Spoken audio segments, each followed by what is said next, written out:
Okay, so let's revise आज का chapter जिसका नाम है परमाणु या फिर atoms. One of the easiest chapter, कुछ थोड़े से फॉर्मूलेस और आपको प्रीवियस ईयर क्वेश्चंस से ही पता लग जाएगा कि कितना इजीली हम इसको सॉल्व कर सकते हैं। बहुत ज़्यादा मस्त चैप्टर है। जो जो चीज़ इफ़ यू वांट, ध्यान से एक चीज़ आप रखना कि आपकी कॉपी में या जो भी आपने अभी हाथ में रखा होगा रफ कॉपी कॉपी वॉपी, उसमें मैं कुछ इम्पोर्टेंट पॉइंट्स यहाँ पे आपको बताऊंगा। उसको आप या तो स्क्रीनशॉट ऑन द स्पॉट खींच लेना, या तो फिर नोट्स का वो पेज नंबर या जो भी है वो टॉपिक एक बार ऐसे आने देख लेना, ताकि आपको रिवीजन में काफी आसानी होगी। ठीक है, क्या है? सबसे पहले तो प्रोटॉन, न्यूट्रॉन और इलेक्ट्रॉन ये होते हैं आपके एटम के अंदर सबसे इंपॉर्टेंट पार्टिकल्स।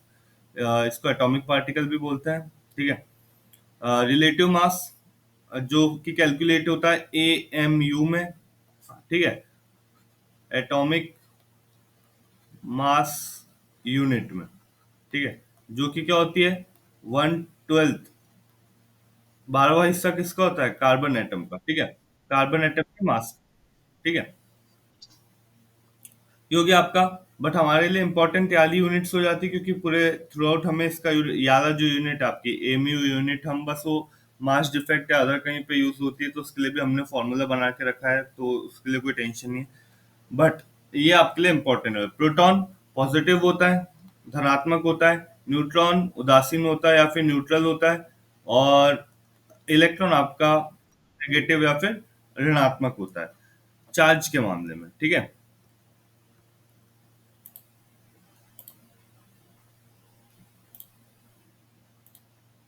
चार्ज के मामले में ये हो गया अपना इलेक्ट्रॉन नेगेटिव हो गया। मास क्या होता है सर? तो 1.6 into ten raise to power minus 27, 1 point into ten raise to 6 into ten raise to power minus 27। Proton और न्यूट्रॉन का, इलेक्ट्रॉन का मास होता है 9.11 into ten raise to power minus 13। ये हो गया। सबकी यूनिट कूलाम में, इसकी यूनिट केजी में। ठीक है, एटम एटम की डिस्कवरी ग्रीक में डेमोक्रिटस ने करी थी। इंडिया में ऋषि कनाद ने।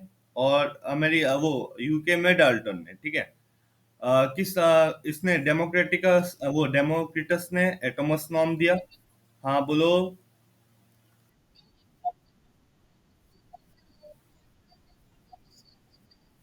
ये तो बहुत छोटा है ना, बहुत छोटा है इनका कंपैरिजन में। जितना छोटा उसका मास अलग ही है। चार्ज सेम है बट मास बहुत अलग हो जाएगा आपका। ठीक है, अब वो तो ये केस हुआ ना कि डिब्बू और शिवानी का अगर चार्ज सेम है बट उनका मास अलग है। ठीक है तो वही वाला केस है सब। इसमें बस यार केस में मास अलग हो जाता है बस एक। ठीक है, फिर सॉलिड स्फीयर मॉडल, ठीक है, किसने दिया? तो ये डेल्टॉन ने दिया। ठीक है, बाकी आपको उतना याद करने की जरूरत नहीं है। आपको बस इतना पता रहना चाहिए किसने क्या चीज करी, और एक दो बार डेट्स देख लेना, वो इंपॉर्टेंट हो सकती है। पर सबसे ज्यादा इंपॉर्टेंट होते हैं उनके मॉडल किससे आया है। ठीक है, electron J Thomson model, plum pudding model. ठीक है, इलेक्ट्रिक डिस्चार्ज वाला। Proton Ernest Rutherford gold foil experiment.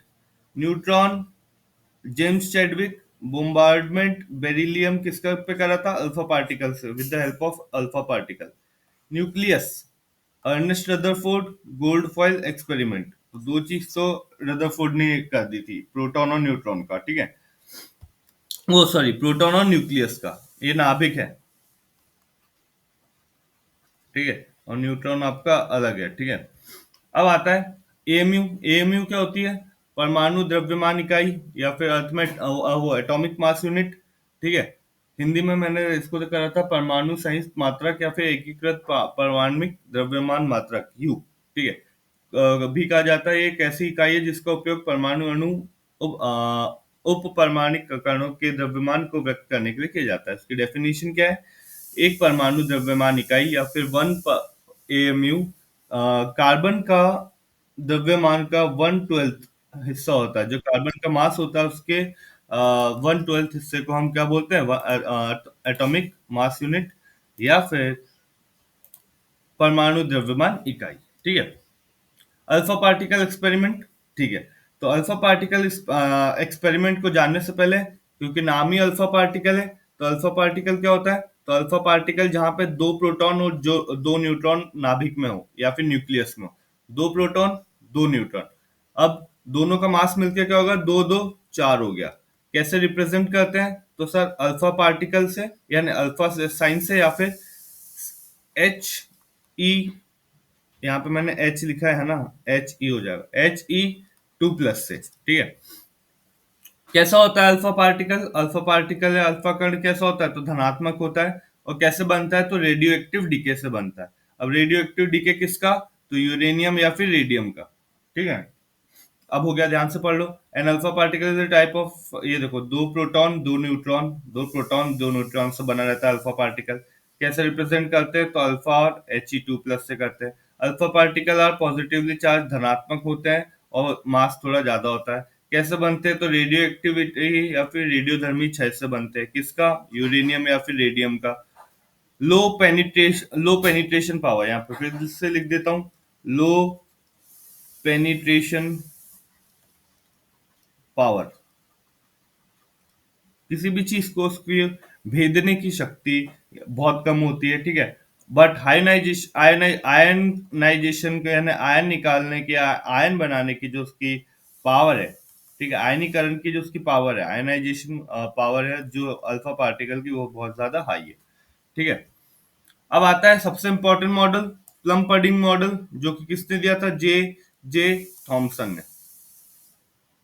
Plum pudding model जे जे थॉमसन ने दिया था। क्या बोलता है?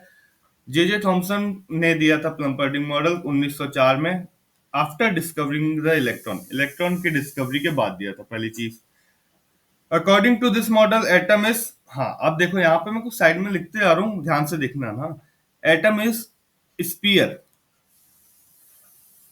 या फिर गोला होता है। एटम कैसा होता है? स्पीयर या फिर गोला होता है। Electrons are embedded it in like a raising, ठीक है। इसमें इलेक्ट्रॉन ऐसे जुड़े होते हैं जैसे पुडिंग में किशमिश, ऐसे। कहाँ गया? हाँ, ऐसे। ये देखो, इलेक्ट्रॉन ऐसे जड़े हुए जैसे किशमिश जड़ी हुई है, ठीक है। Okay. The positive charge of sphere balances negative charge making it neutral, तो एटम न्यूट्रल हो जाता है। Okay. First to describe internal structure of atom, आंतरिक संरचना पहले डिस्कवर करी थी। और याद रखना, ये जो आप पढ़ रहे हो अभी on the spot, this is the same thing जो आज पूरे दिन आप रिवाइज भी करोगे। एक बार, दो बार, तीन बार, जितना हो सकता है उसको रिवाइज करोगे, ठीक है। However, it was later disapproved by Rutherford Gold for experiment in 911। Rutherford का जो एक्सपेरिमेंट हुआ उसमें इसको गलत सिद्ध कर दिया, ठीक है। तो हमने यहाँ पे गोला, न्यूट्रल, इलेक्ट्रॉन जो है पूरे बिखरे हुए हैं, जो कि आप यहाँ से समझ सकते हो। जो आपका ये गोला है, ये आपका एटम है, उसमें इलेक्ट्रॉन ऐसे बिखरे हुए हैं या फिर हमने डाल के रखे, उसमें पहले से पॉजिटिव चार्ज भी था, जिसके कारण वो एक दूसरे को बैलेंस करते हैं, उसके कारण एटम कैसा हो जाता है? न्यूट्रल। ये बोला था जे जे थॉमसन ने। एग्जाम्पल के तौर पे इसको वाटर मेलन मॉडल भी बोलते हैं, प्लम पडिंग मॉडल भी बोलते हैं, और थॉमसन का एटॉमिक मॉडल भी बोलते हैं, ठीक है। अल्फा कण प्रकीर्णन तथा परमाणु का रदरफोर्ड नाभिकीय model, alpha particle scattering and Rutherford's nuclear model of atom. सबसे जो वेरिफिकेशन देता है वो देता है ग्रीगर मार्सडन स्कैटरिंग एक्सपेरिमेंट, ठीक है।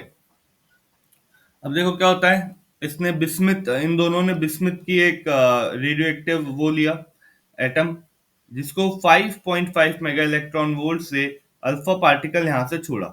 ये अल्फा पार्टिकल यहाँ से सीधे गया, सीधे जाने के बाद वो गोल्ड फॉइल से, जो कि बहुत छोटी है, जिसका जो विड्थ है, विड्थ या फिर चौड़ाई जो है वो ओनली 2.1 इंटू 10⁻⁻7 -7 मीटर है, उससे टकराता है।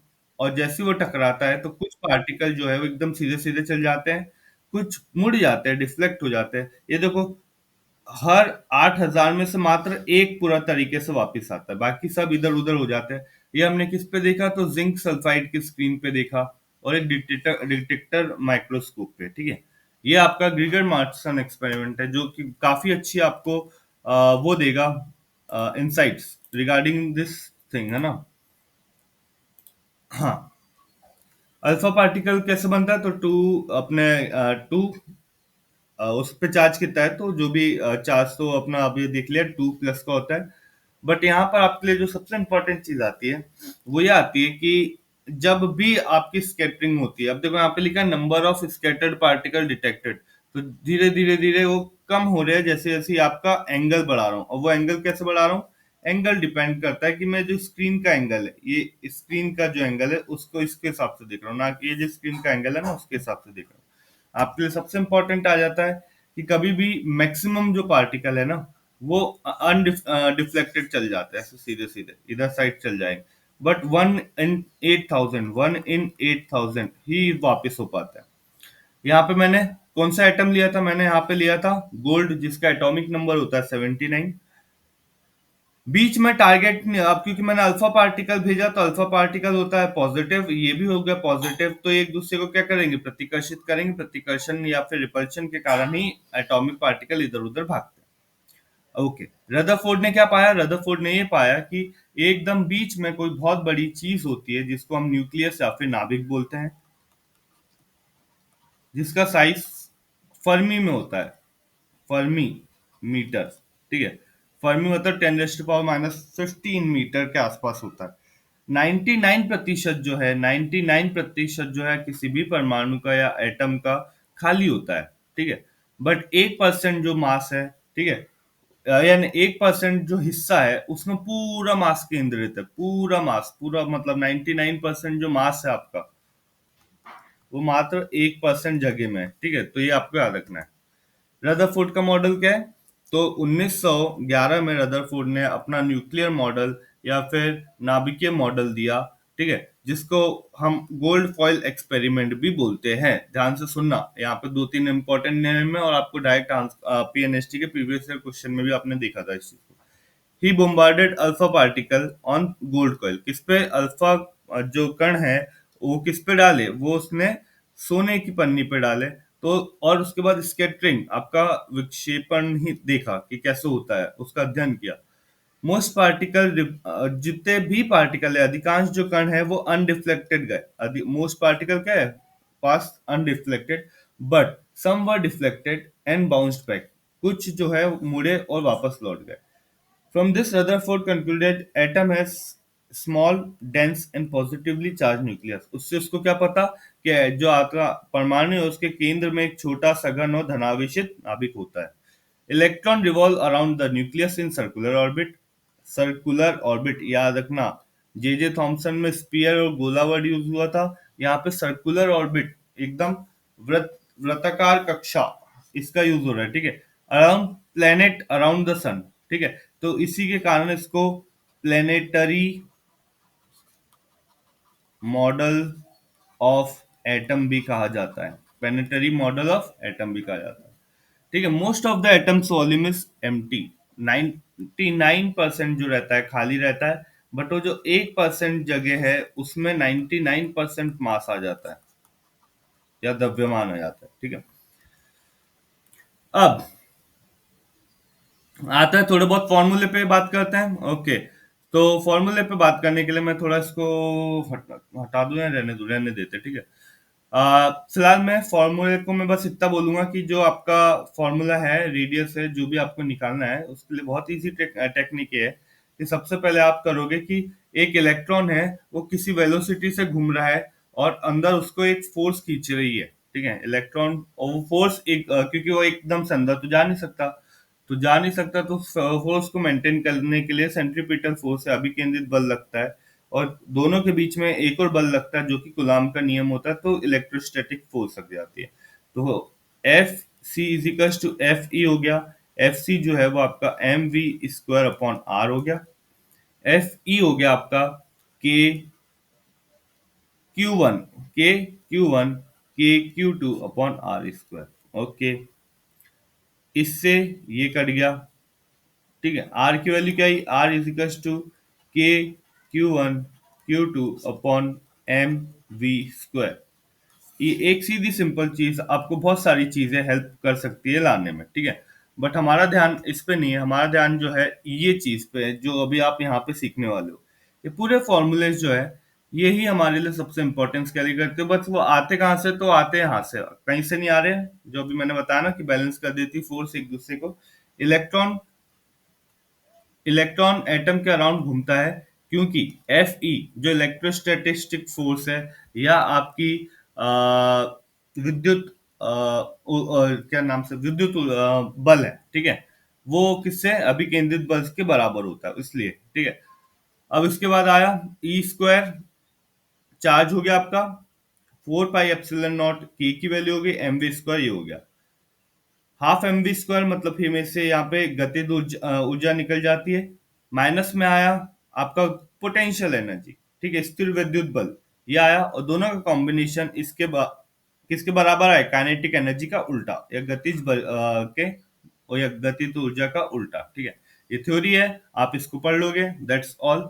और इसमें किसी को कोई भी डाउट आता है तो डू लेट मी नो।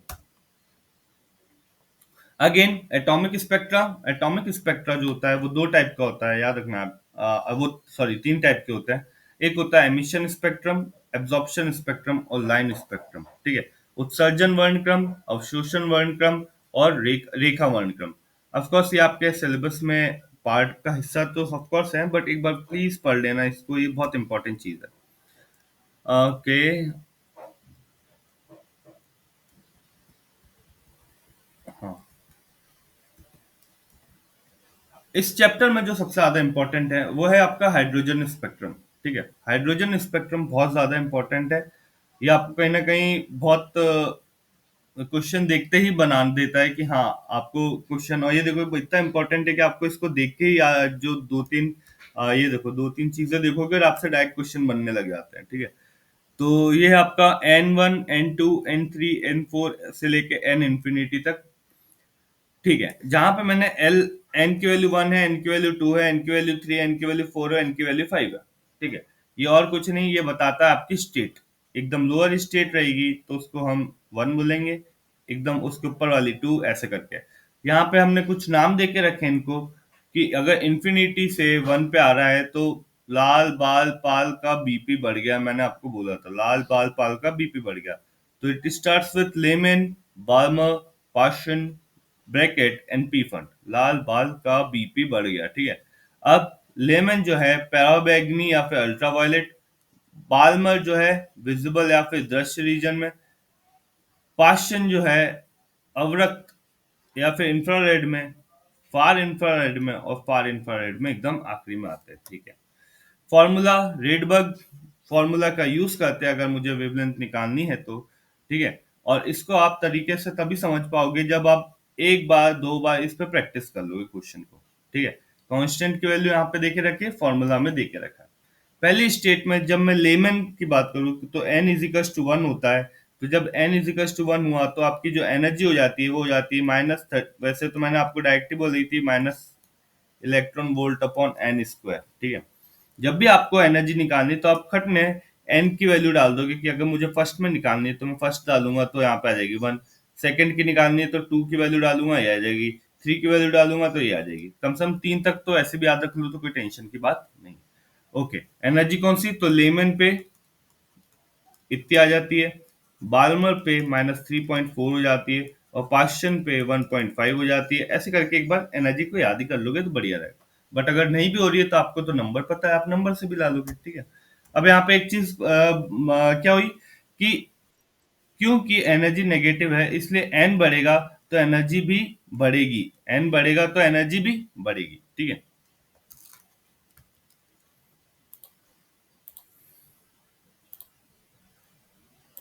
अब आता है आपका बोर का मॉडल ऑफ हाइड्रोजन एटम, ठीक है। 2 सेकंड रुकना।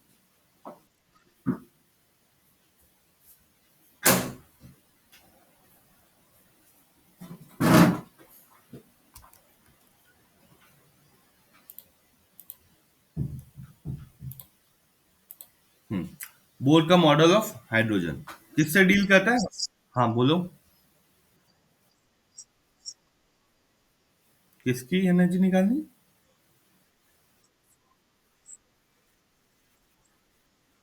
N2 से N1 एनर्जी नहीं निकाल सकते, आप वेवलेंथ निकालोगे। अभी हम मैं अभी तुम्हें बताया। ये आली बोल रहे हो? मैंने पूछ हाँ, चलो मैं अभी आपको वो भी करके दिखा देता हूँ। ठीक है। If n is the orbit of an electron in an hydrogen atom, the correct statement, ये तो मैंने अभी बताया कि क्या होता है, एनर्जी या फिर ऊर्जा जो होती है आपकी, वो -13.6/n² होती है। क्योंकि ये नेगेटिव होता है, तो अगर मैं इसकी वैल्यू बढ़ा दूं तो एनर्जी क्या हो जाती है, जो एनर्जी भी इंक्रीज हो जाती है। ठीक है, तो ये आपका पहला ऑप्शन वैसे ही हो गया क्लियर। ठीक है। What is the neutral particle found in A nucleus around the proton? तो न्यूट्रॉन होता है। ठीक है। अब आता है, if radius of hydrogen is this, third orbit में रेडिएशन, वो रेडियस कितना होगा, या ये एनर्जी वाले जो क्वेश्चन है, जस्ट वेट, जिसने भी क्वेश्चन पूछा है मैं अभी अभी थोड़ी देर में आपको क्लियर कर देता हूँ, बस एक्सप्लेन करने के बाद। ठीक है, जस्ट वेट करना ना थोड़ा सा।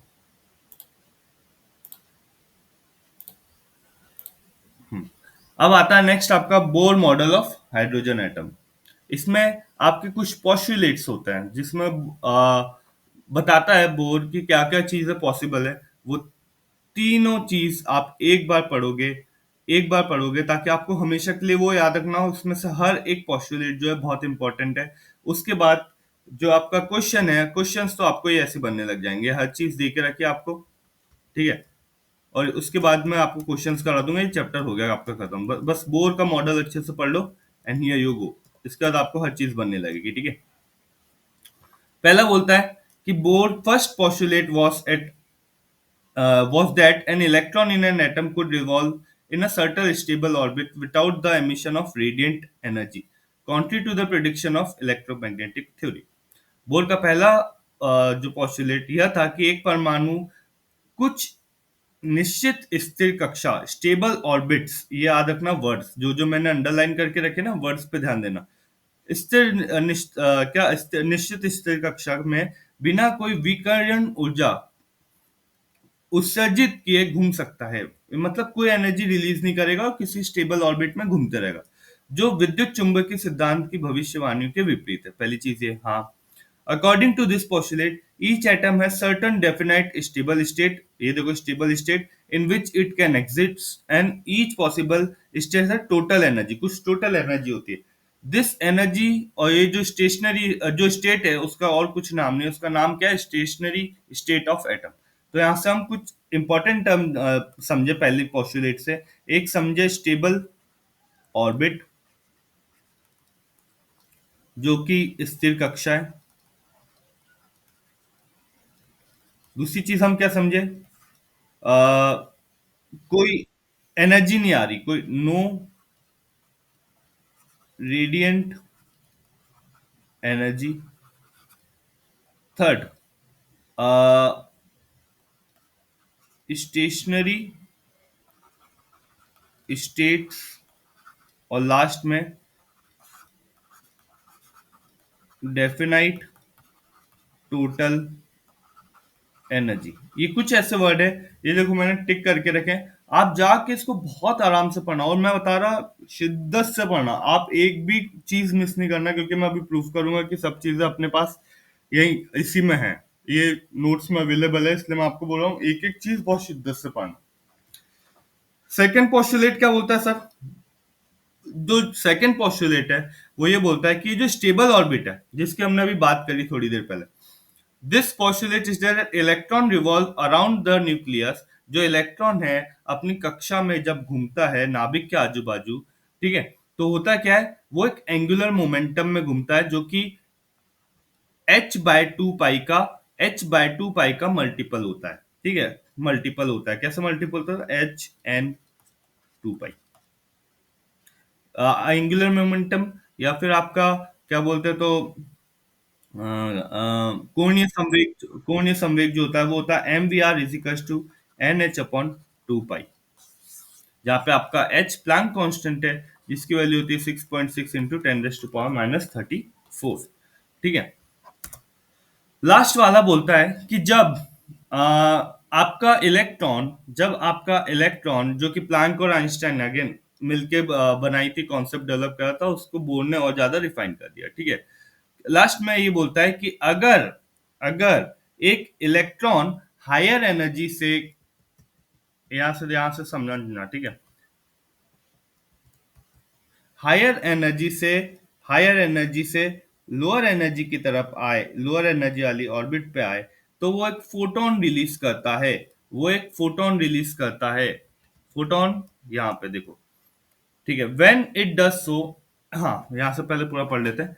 It states that electron might make a transition from one specified non radiating orbit to another lower energy. यह कहता है कि एक इलेक्ट्रॉन अपनी किसी निश्चित गैर विकरणशील कक्षा से कम ऊर्जा वाली दूसरी कक्षा में जा सकता है। और जब भी वो ऐसा करे, तो ये दोनों का, जब हायर एनर्जी से, हायर एनर्जी E2 मान लो, और लोअर एनर्जी या EI मान लो जहां पर है, और EF जो आपकी जहां पे वो आ रहा है नीचे साइड, तो इन दोनों का जो डिफरेंस है EI माइनस EF का, वो और कुछ नहीं, एक ऊर्जा है। किस फॉर्म में निकली? वो फोटोन के फॉर्म में निकली। फोटोन के फॉर्म में निकली, और ये है इसका करेक्ट रिलेशन। जहां पे EI जो है, जहां पे जो उसकी इनिशियल स्टेट, जो स्टेबल स्टेट है, वो हमेशा EF से ज्यादा रहती है, और कुछ नहीं। अब आते हैं कुछ इंपॉर्टेंट फॉर्मूले। ये फॉर्मूलेज बहुत इंपॉर्टेंट है, मेक श्योर आप इसको याद रखो। अगर याद नहीं रख सकते तो प्लीज, क्योंकि मैं इसके बेसिस पे ही आपको क्वेश्चन करा दूंगा, मैं आपको बता रहा हूँ, ध्यान से देखना, ठीक है। ये फॉर्मूले होते हैं। उससे पहले और कुछ थ्योरी बची क्या हमारे पास? De Broglie's explanation. 2 सेकंड, एक बार मुझे देखने दो। हाँ, ये आप लोग पढ़ लेना ना, एक बार पढ़ लोगे तो बेटर रहेगा। हाँ, पढ़ लोगे। डी ब्रोगली ने कैसे बोर का मॉडल प्रूव करा था, तो यहाँ पे आपको चीजें मिल जाएगी। Okay.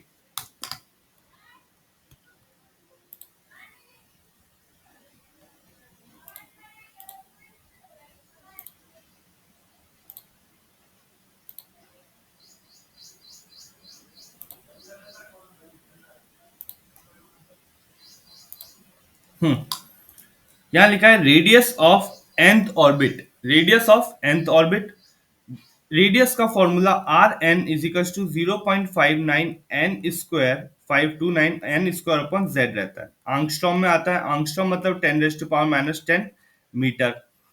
Velocity of in electron, velocity Vn जो भी है, जिस भी उस पर निकालना है, तो डायरेक्टली प्रोपोर्शनल रहती है 2.2 इंटू 10⁻⁶ Z अपॉन n। ध्यान से देखना एक एक चीज, जो जो मैं लिख रहा हूँ। काइनेटिक एनर्जी, ठीक है, पूरी जितनी भी एनर्जी रहेगी, देखो काइनेटिक एनर्जी हो गई, आपकी पोटेंशियल एनर्जी होगी, सब जो है, बस साइन चेंज होगा, बाकी सब चीजें सेम रहती है, ठीक है। कितनी हो जाती है? 13.6 अपॉन n² Z²। ये आ गई आपकी ऊर्जा, जो कि इलेक्ट्रॉन वोल्ट में आती है।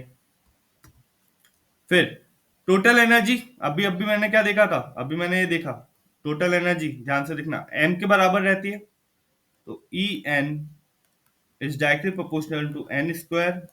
ये आ गया, और m² के बराबर रहती है। ओके, और कुछ है क्या? एनर्जी तो मैंने देख ली, ये देख लिया, मेरा रेडियस आ गया मेरा। ओके, और मोशन, मोशन ये नए फ्रीक्वेंसी, हाँ फ्रीक्वेंसी या आवृत्ति आपकी 6.62 इंटू 10⁻15 Z² अपॉन n³ अब आपने ये चीज देख ली है, तो मैं आपसे बस एक चीज की उम्मीद रखता हूं कि आप बस एक बार ध्यान से क्वेश्चंस को सॉल्व करोगे, और क्वेश्चन को सॉल्व करने के बाद समझोगे कि चीजें कैसी होती है, कैसे काम करती है। मैं इसके आगे, ये आपका हो गया रिवीजन ऑलमोस्ट कंप्लीट। यहाँ पे मैं